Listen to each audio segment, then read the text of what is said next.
dire che Buchema non è pronto è follia. Buchema ha fatto 2 anni di Serie A, insomma, comunque a livelli abbastanza alti col Bologna. Noi diciamo è passato molto sotto traccia come acquisto, però il Napoli ha acquistato comunque uno dei migliori difensori dell'anno scorso, del campionato dell'anno scorso, che è stato Buchema. Quindi Buchema come difensore è pronto. Chiaramente bisogna capire quanto può essere o non essere pronto gli schemi del Napoli.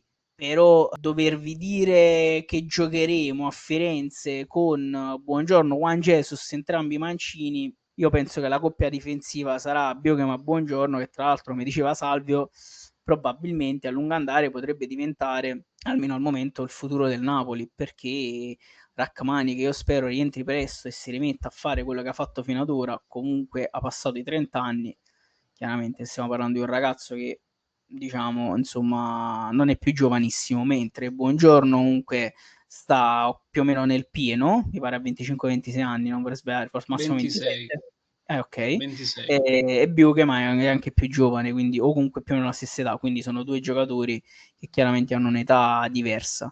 Quindi sarà una partita dura. Gli infortuni stanno rompendo i coglioni. Io vi anticipo che giocherà dal mio punto di vista in attacco sicuramente Lucca, perché adesso tutti si aspetteranno Højlund titolare, però tutti si dimenticano che Lucca è rimasto a casa mentre Højlund si è venuto a fare camminate a Danimarca, quindi